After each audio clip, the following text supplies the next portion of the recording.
buenos días, bienvenidos a nuestra iniciativa de divulgación científica, Contágiate de Ciencia, una iniciativa de charlas y actividades virtuales en estas épocas de confinamiento preventivo que les traemos a todos ustedes para que compartan en familia, puedan aprender un poquito sobre temáticas de ciencia. Recordemos que trataremos temas de astronomía, de geología, de astrobiología y tendremos pues invitados especiales también de otras áreas quienes nos contarán sobre temas maravillosos de ciencia. La idea es seguir divulgando ciencia a través de estos medios. Estamos con la doctora Catalina Suárez, ella es nuestra invitada de hoy.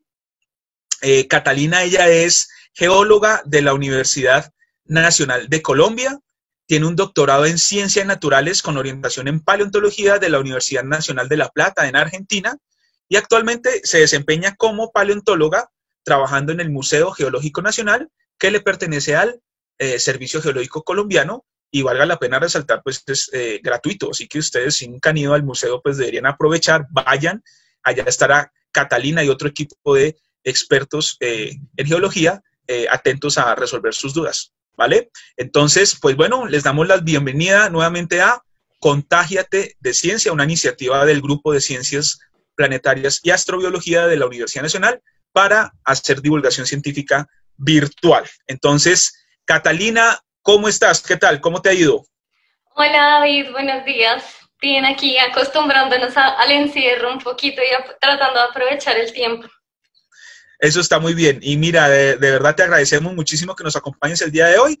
Así que cuando quieras puedes comenzar tu presentación y recuerden, al final haremos una pequeña reseña sobre los libros y las lecturas recomendadas tanto por nuestra experta Catalina Suárez como por David Tovar, que soy yo. Aquí estaremos dando algunas recomendaciones de libros para que ustedes puedan leer en familia y puedan pasar un rato agradable, ¿vale? Entonces, Catalina, pues bienvenida, por favor, comienza cuando quieras. Gracias, David.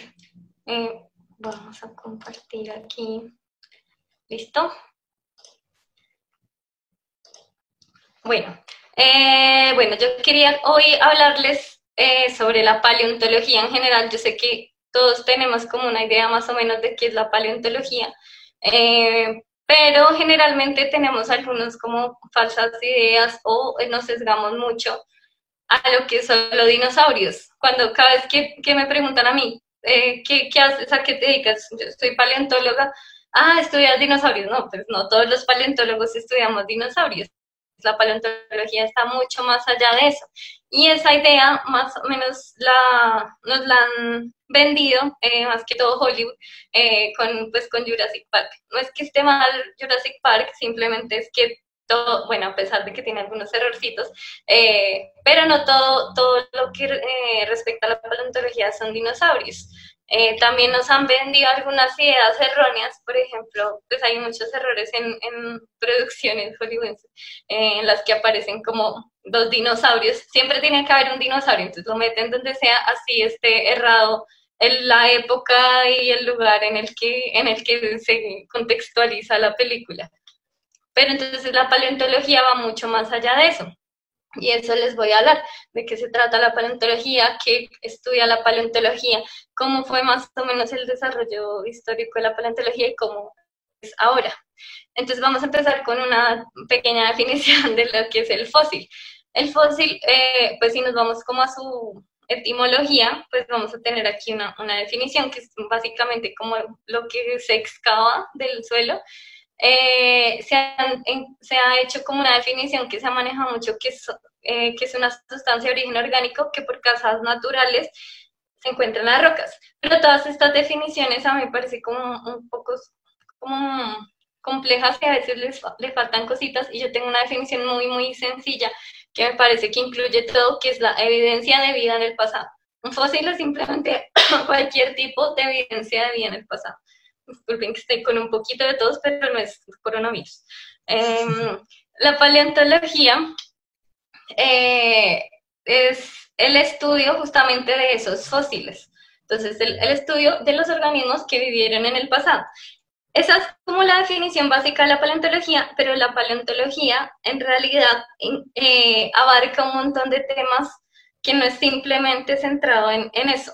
La paleontología integra ramas de ciencias tanto de la Tierra como biológicas, e interactúa con la teoría evolutiva y la práctica como de la clasificación de las especies y los organismos en general.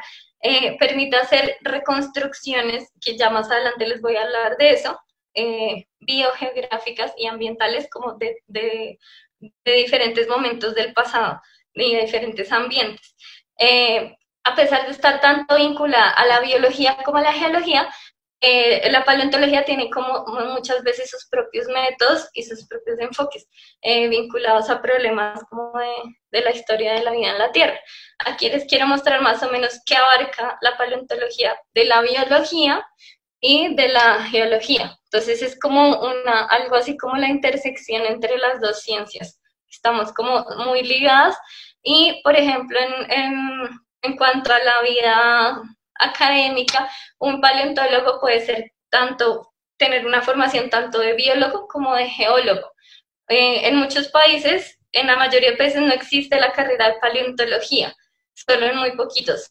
Entonces, la mayoría de los paleontólogos somos o biólogos o geólogos y después hacemos unos estudios de posgrado en paleontología. Entonces, así muy generalmente la paleontología se divide en lo que es los animales, que sería la paleozoología, y lo que es las plantas. Pues hay otras cosas que se salen de eso, por ejemplo, bacterias, otro tipo de organismos que se estudian también, pero son mucho más extraños en el registro fósil, pero así como en general la mayoría de organismos y eso que encontramos se clasifica dentro de estas dos categorías. Los vertebrados son como en general los animalitos que tienen huesos, son los que tienen columna vertebral, y los invertebrados son aquellos que no los tienen, como los crustáceos, las ostras, las amonitas, todos estos animalitos, la mayoría marinos, aunque pues en el continente tenemos también un montón. Los insectos, por ejemplo, son invertebrados. Y en la paleontología se divide en lo que es grande y lo que es pequeño. O sea, el estudio, las técnicas y todo esto va a cambiar dependiendo del tamaño del fósil. Entonces, por ejemplo, tenemos un ejemplo aquí de lo que son los vertebrados en los grandes, la macropaleontología, serían huesos, esqueletos grandes, y lo que es micro es lo que ya tenemos que utilizar una herramienta óptica, además de nuestros ojos, que nos ayuda a verlos. Entonces tenemos dientes, por ejemplo, de animales muy pequeñitos que pueden tener menos de medio milímetro.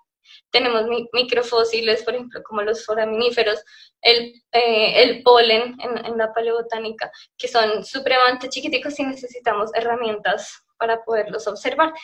Y bueno, acá podemos ver algunos ejemplos de los diferentes tipos de fósiles. Aquí tenemos, por ejemplo, una hoja gigante de la formación Cerrejón, que es del Paleoceno, que es un momento de la Tierra que es inmediatamente después a la extinción de los dinosaurios. Son como unos 56 millones de años. Acá en la anterior podemos ver que no todo lo que es fósil se puede ver, está como petrificado. Si ustedes ven acá, vemos un insectico en ámbar. Entonces muchas veces hay tipos de fosilizaciones que nos pueden preservar muy bien como el organismo como tal. Y tenemos algunas, acá es como un pincelazo general de la disciplina de la paleontología, para que ustedes vean que no todo es como estudiar dinosaurios. Entonces, así como en la biología tenemos un montón de especializaciones, el que estudia las serpientes, el que estudia los peces, el que estudia los manatíes, así también pasan en la paleontología. Yo soy paleontóloga, pero yo no sé todo. Si tú me preguntas sobre reptiles marinos, yo probablemente te puedo decir la generalidad, pero si me vas a preguntar algo que yo te pueda aportar, pregúntame sobre mi especialidad, que son los mamíferos. Entonces, así pasa como en todas las disciplinas. Y también tenemos otros estudios especiales que no estudian como tal el organismo, sino como su contexto, los procesos que hicieron que se fosilizara. Por ejemplo, tenemos la icnología, que son los el estudio de las huellas y de las madrigueras y de todos los rastros que han dejado los fósiles. Eso es muy común ese estudio. Por ejemplo, la escatología, que es una cosa muy particular, que es el estudio de los coprolitos, del popo fósil. Entonces muchas veces uno se encuentra fosilizados esos, sí, los bollitos de organismos que vivieron en el pasado, y esto nos sirve para estudiar, por ejemplo, qué comían. A veces queda, si es como un carnívoro, puede quedar muchas veces restos de dientecitos o de huesitos de los organismos que se comieron. Hasta incluso si son muy recientes, se puede encontrar hasta pelo y todo eso. Entonces, va a ser así como muy general, hablarles un poquito como de la historia de la paleontología, cómo llegamos aquí a todo esto. La historia de la paleontología es larguísima, se remonta hasta, no digo de la paleontología del registro fósil, sino como de la interacción del ser humano con los fósiles. Entonces, por ejemplo, tenemos evidencia de amonitas del Jurásico y algunas conchitas de bivalvos en un asentamiento en Alemania de hace 75.000 a 100.000 años. Entonces ahí teníamos como fósiles que se encontraron en un asentamiento, no se sabe bien para qué los usaban y por qué los tenían, si los estudiaban o simplemente eran de adorno, no se sabe. Tenemos otras colecciones, así como por ejemplo en una urna funeraria de la Edad de Bronce se encontraron también algunos restos de conchitas. Esas son como las evidencias más antiguas, pero después ya se sabe que, por ejemplo, los griegos, Xenófanes, Aristóteles, Heródoto, ya habían empezado a hacer interpretaciones de qué era eso. O sea, ellos encontraban los organismos en las rocas y se encontraban, por ejemplo, en una montaña muy alta, organismos marinos. Y entonces ellos decían, ¿pero qué es lo que está pasando ahí? Entonces ellos pensaban que en otro momento de la historia de la Tierra, esas montañas estuvieron cubiertas por mar y hubo como periodos de inundación y sequía. Entonces ellos ya hacían como una interpretación de qué pudo haber pasado y cómo llegó eso ahí. Después se empezaron a tomar los fósiles como algo que se llamaba, después como hasta el principios del siglo XVII, eran considerados como juegos de la naturaleza. Esto mucho iba muy influenciado por la religión, por ejemplo, porque pues, por ejemplo, todo lo que había hecho Aristóteles hizo esas interpretaciones, permaneció oculto como hasta la mitad del siglo XVII, o sea, porque era como que se contradecía un poco con las creencias, o pues con lo que se interpretaba en ese momento del origen de la Tierra y todo eso. Después vamos a ver que hay algunos, a partir del siglo XVII ya se empiezan a hacer con muchas interpretaciones. Por ejemplo, existen muchos nombres, Palissy, Steno, Hooke, Rey, Genser, bueno, Buffon, Linneo, que son un montón de personas que hicieron interpretaciones y que empezaron a estudiar los fósiles como tal. Por ejemplo, se dieron cuenta que los esqueletos y las conchas se preservaban por mineralización, o sea, que el huesito se transforma en un mineral y hace que se preserve, que la tierra se formaba, se depositaban, la vida, los registros de vida se depositaban como en capas en las rocas, y que había como una superposición de estas. Todo esto también se interpretaban como periodos de inundación. Estuvo también como un poquito influenciado por lo del diluvio de la Biblia, pues porque pues era como la idea que ellos tenían en ese momento, entonces trataban como de acomodarla como iba ahí el diluvio, entonces se podía mezclar un poquito esas hipótesis. Después ya viene como el periodo científico, que es cuando ya, por ejemplo, llega Linneo, que él hace como pone como unas normas, unas reglas para la clasificación de las especies, para nombrarlas, todo esto. También se empieza a ver como que esto del diluvio no es tan así, sino más bien como que se interpreta que hubo ingresos y regresos del mar, ingresiones y transgresiones, o sea, que el mar entraba y salía, y entonces ahí depositaba los fósiles, los organismos, y después se iban, y había sequía. Entonces eso era como un poquito más parecido. Y se empiezan a proponer como las épocas de la historia en la Tierra, como a dividir el tiempo geológico. Hay una cosa muy importante que es el señor Smith, que vive entre 1769 y 1839, que empieza a darse cuenta que los capas de las rocas tienen un determinado contenido de fósiles que no se repite. Entonces, como aquí en esta capita encuentro esta especie, pero en la siguiente ya no está, hay otra cosa diferente. Y en la siguiente tampoco está, o sea, va cambiando como en las diferentes capas, esto varía. Y después un señor que se llama von Buch, no sé si lo estoy pronunciando bien, utiliza como este concepto para determinar el término de fósil guía. El fósil guía es como el que nos permite datar las rocas. Un fósil nos permite hacer eso. Si sabemos que determinada conchita de determinada especie aparece solamente en el Jurásico, entonces si tú te encuentras esa roca ahí, sabes que esa roca es del Jurásico. Si vas y te das de paseo y sacas una muestra de roca y te la encontraste, ya puedes decir más o menos de qué edad es.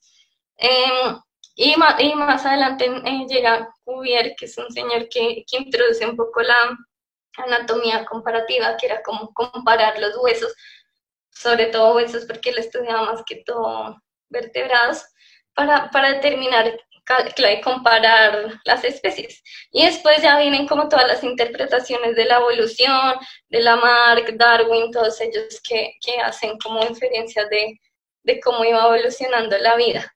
Hay unas cosas muy, muy particulares que es sobre los vertebrados, que es lo que más nos llama la atención, los dinosaurios son vertebrados, y es que se hacían interpretaciones, la gente empezaba a encontrar los restos, los huesos así gigantes, y pensaban que eran, por ejemplo, dragones, o que eran gigantes, o sea, eso era lo que uno interpretaba en ese momento, porque no, por ejemplo, hay uno muy particular que pensaba, Thomas Folker, que pensaba que había un armadillo gigante, pero él como que pensaba que los huesos eran actuales, y resulta que no, que era un fósil si era algo, un pariente de los armadillos actuales, y era gigante, pero ya se extinguió, que son los gliptodontes. Entonces es como bonito ver eso, como la ciencia empieza como a nacer a partir de observaciones.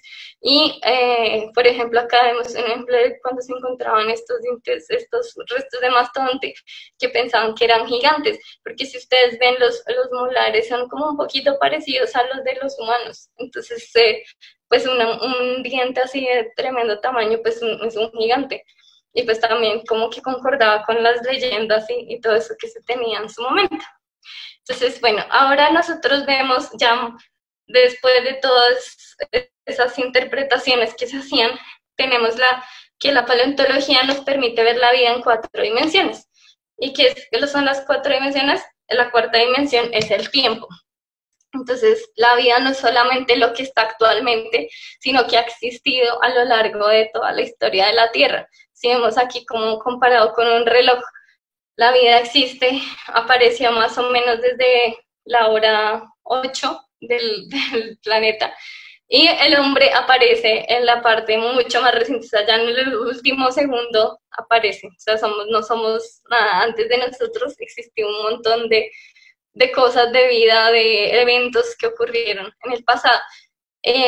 Los geólogos manejan esta división del tiempo, que eso creo que en otras charlas más adelante de pronto les van a explicar un poco mejor, pero aquí vemos que la vida es todo lo que dice Fanerozoico, el cuadrito azul, que empieza desde 541 millones de años, pero la Tierra tiene 4.600 millones de años. Entonces empezó casi como recientemente, pero si comparamos con la vida del hombre, entonces vamos a ver que pues es bastante antigua. Y aquí vemos como que está a lo largo de toda la historia del tiempo, los fósiles se van como depositando en capitas, que va a ser, lo más joven va a estar arriba y lo más viejo va a estar abajo, dependiendo si no se volteó eso, porque existen otros procesos geológicos que te pueden generar que haya cambios en la disposición de las rocas. Bueno, esto es como más o menos una explicación de cómo los determinados fósiles van a aparecer en determinado nivel y que te va a permitir saber de qué edad son. Bueno, en la actualidad se interpreta como que la vida en la Tierra tiene procesos graduales, tanto graduales como catastróficos. Entonces, aquí lo que hablo yo del uniformismo es que el uniformismo dice que ocurren procesos que se repiten a lo largo de toda la historia de la Tierra. Pero ya hemos visto que no solamente pasa eso, o sea, ese nos permitiría, por ejemplo, si estudio una cosa del presente, yo interpreto que posiblemente ocurrió en el pasado y posiblemente ocurrirá después. Pero además de eso también han ocurrido eventos catastróficos, como por ejemplo son las grandes extinciones o eventos que han permitido explosiones de vida. Entonces, a lo largo de toda la vida en la Tierra se van presentando ambos fenómenos. Un poco sobre la paleontología en la actualidad, tenemos que inicialmente los paleontólogos, o bueno, quienes estudian los fósiles, buscaban fósiles a caballo.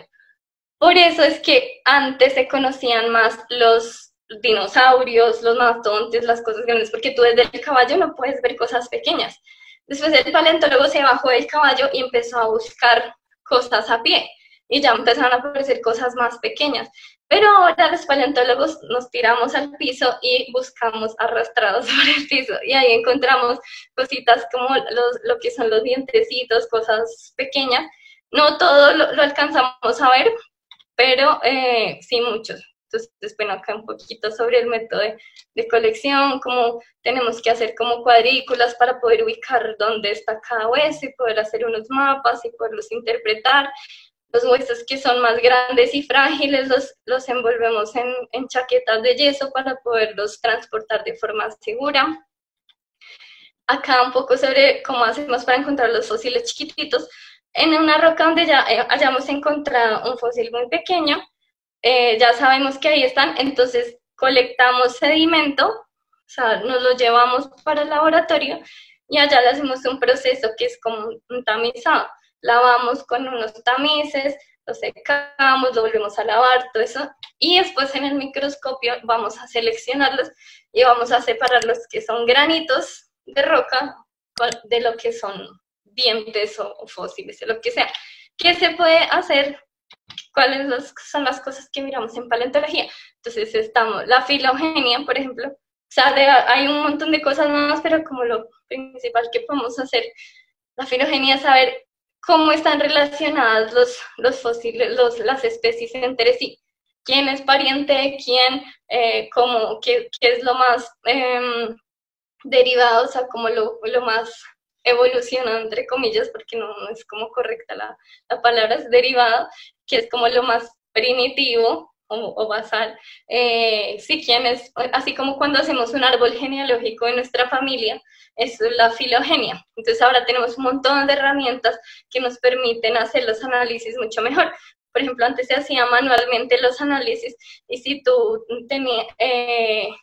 tú manejabas muy poquitos rasgos sobre una especie que ibas a interpretar porque todo lo hacías manualmente. Ahora se manejan cientos o miles de rasgos que los puede procesar un computador. Hacemos la paleobiología, que es básicamente enfocado a mi área, sería el estudio, por ejemplo, de los huesos o de los dientes, que nos van a permitir, a través de ciertos rasgos de la morfología o de, por ejemplo, marcas en los dientes, nos va a poder ayudar a hacer reconstrucciones tanto de ambiente como del clima. Entonces, por ejemplo, si comía ramas, si comía hojas, si comía determinado tipo de alimento, podemos interpretar cómo era más o menos el ambiente. Por ejemplo, las hojas nos ayudan a interpretar temperaturas y humedad de un ambiente, y eso junto con los animalitos, con los vertebrados, por ejemplo, que le estudiemos los dientes, nos permite reconstruir todo el ambiente en el que vivían. Entonces, si por ejemplo nos da que este animalito comía solo frutas y resulta que estudias todos los animalitos de ahí, todos comían frutas. Entonces, lo más probable es que haya solo árboles frutales disponibles. Entonces, interpretas eso como, no sé, un bosque determinado. Y las hojas te dicen que era muy húmedo y que la temperatura era alta, entonces un bosque húmedo tropical.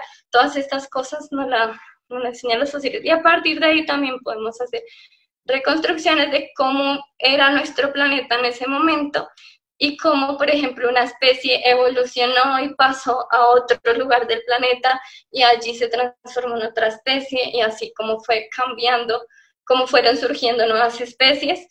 Todo eso lo hacemos con base en esos estudios. Y bueno, y todo eso para que, pues simplemente entendiendo cómo fue la vida en el pasado, podemos tratar de interpretar, tratar de entender lo que ocurre ahora y tratar de prepararnos para lo que viene. Sabemos que han ocurrido muchas extinciones masivas, sabemos que los cambios climáticos han ocurrido a lo largo de toda la vida de la Tierra, cómo se han comportado las especies en estos momentos, y sabemos que ahorita vamos a vivir una serie de cambios y esto nos va a permitir prepararnos para eso. Y listo. Entonces, pues eso es como una interpretación muy simple de esto. No sé si quieran, pues acá viene una de mis recomendaciones de libro, no sé si quieras que abramos, David, ya el micrófono para hablar de nuestras recomendaciones bibliográficas. Me parece perfecto, claro que sí. Este es bueno, no sé bueno, esto, o sea, digamos, el para qué de la paleontología, yo creo que puede resumirse en eso, pero pues tiene un montón de cosas más, como cualquier ciencia, pero a mí me parece que esta es la más importante personalmente, como tratar de entender lo que puede llegar a pasar. Este libro lo hicimos con el Instituto Humboldt, el Instituto Smithsonian, y vamos a hablar hacer un recorrido sobre la paleontología de Colombia. Lo pueden descargar gratis si buscan en Google, así hace tiempo Humboldt, lo descarguen gratis, y es mi recomendación para que ustedes conozcan cómo ha sido la vida en la Tierra en este punto del planeta. Perfecto, Catalina, muy bien, es un libro muy bonito de leer, porque está ilustrado, explica de manera muy sencilla pues, lo que precisamente acabas de comentar, así que es un libro recomendado. Y también aquí recomendamos otro libro que se llama La vida en un joven planeta, de Andrew Knoll. Es un libro extraordinario, en el cual hace un recorrido también de manera muy agradable, con un lenguaje muy sencillo,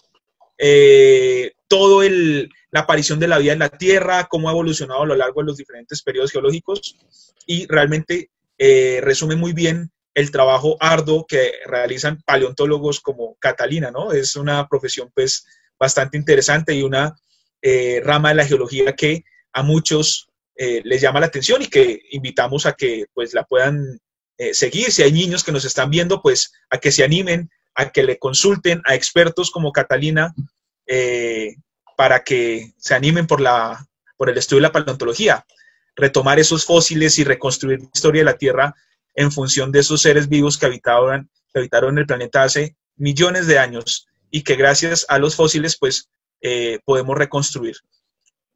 Catalina, ¿algún mensaje final ya para despedirnos de nuestra audiencia y poder concluir nuestra sesión de trabajo? Bueno, pues que aprovechen este momento de cuarentena, no solamente para cumplir con todas sus labores, me imagino que todos están súper atareados, y de cuidar a su familia, cuidar a la gente que más quieren. Aprovechen para leer este tipo de cosas, para poderse informar un poquito sobre cosas de la ciencia, y estoy a la orden para lo que necesiten. Si tienen alguna tarea que incluya temas de geología, de paleontología, me pueden contactar. Ay, no sé, Rocajontas es mi Twitter, como Pocahontas, pero con R. Aquí abajo estarán nuestras redes sociales en Facebook, Twitter, Instagram. También estará el usuario de Catalina, que como bien lo acabo de mencionar es Rocajontas, y ahí nos podrán contactar para más preguntas, ¿vale? Estén pendientes de nuestras redes sociales, nos pueden escribir cualquier comentario, cualquier inquietud a nuestras redes sociales, y recuerden que esta iniciativa de Contágiate de Ciencia es llevada a cabo por la Universidad Nacional de Colombia, a cargo del Grupo de Ciencias Planetarias y Astrobiología, con el apoyo de la Oficina para la Divulgación de la Astronomía de la Unión Astronómica Internacional. Y tendremos pues científicos de diferentes temáticas hablándonos sobre ciencia. Catalina, de nuevo, mil gracias por tu compañía, muchas gracias por todo ese conocimiento que nos transmites y pues sigamos haciendo divulgación científica, sobre todo en estos tiempos que tanto lo necesitamos. Gracias, David, gracias a ustedes por la invitación. Y sigan leyendo, lean mucho. Vale, gracias, que estén muy bien, nos vemos en una próxima sesión. Hasta luego. Chao, chao. Gracias.